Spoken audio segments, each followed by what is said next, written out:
Hey guys, so I wanted to make a very quick video here on the newly announced Samsung Galaxy S9 and the Sony Xperia XZ2. I want to do a side-by-side comparison, what you're getting for your money here, and if they are interesting phones. I think if we're going to be honest, I think Samsung is playing it a little bit safe this year with the S9.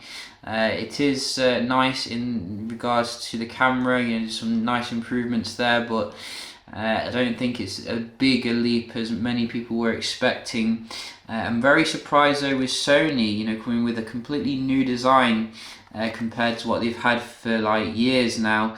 So it's looking a little bit more like a HTC device. I've been looking at the feedback, some people liking it, some people not. I personally want to get it into my hand, see how it looks before making any judgment. It has some very nice colour options here, black, silver, and this like kind of teal colour, which looks awesome. So nice colour options here with this new design. Unfortunately, you won't be getting a headphone jack, which has been like a staple of Sony devices right from the beginning. So a bit lame that they are jumping on that bandwagon.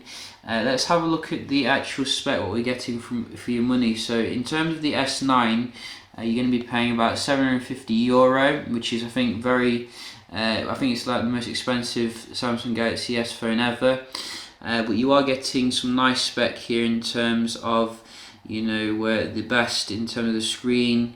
Exynos 9810, which I think is the latest silicon, or the Snapdragon 845 if you are international.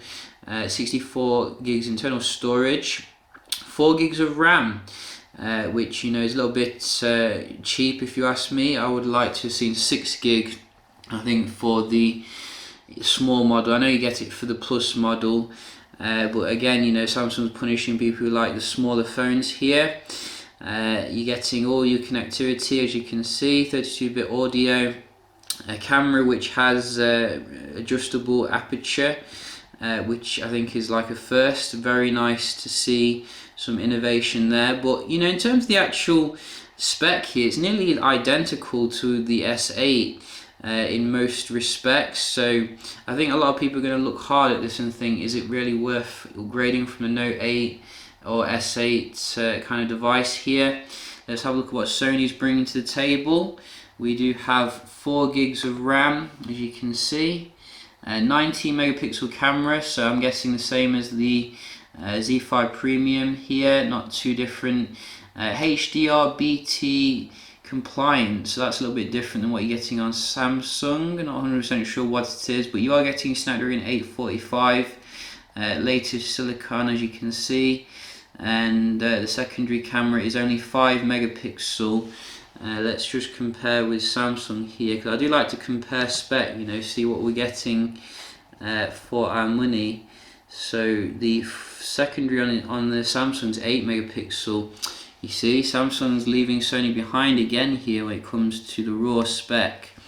24-bit audio here, no headphone jack obviously, as I said. So you're getting 32-bit with the Samsung, which is a bit disappointing for us Sony lovers. However, the battery is bigger here, so you can see 3180 versus I think smaller here on the Samsung. You will have to go for the Plus model if you want the biggest battery. Again, Samsung rewarding people who like the bigger phones. The biggest annoying thing that I've seen here with Samsung though is you can see the quick charge is still based upon 2.0, which I think it's been there since like the Note 4 era. Whereas with the Sony, I'm guessing we're getting a newer quick charge, as you can see. Also with the Sony, I think it's coming in a little bit cheaper, at least where I am. You can get, I think, for €600. So it represents a little bit better value for money here. You could also go for the XZ2 compact, obviously, which I think comes with a little bit compromised spec, but still cheaper, more affordable. So you definitely some pros and cons here between these two. It's not clear cut, which one is bringing more to the table. Definitely looking forward to getting them in though, and you know, seeing how they do compare here. Yeah, you know, just a quick little video checking out these devices. Obviously we haven't seen flagships yet from LG or HTC, but hopefully they will be coming with something quite shortly. Hope you enjoyed the video, found it helpful, and I'll see you in the next one. Cheers.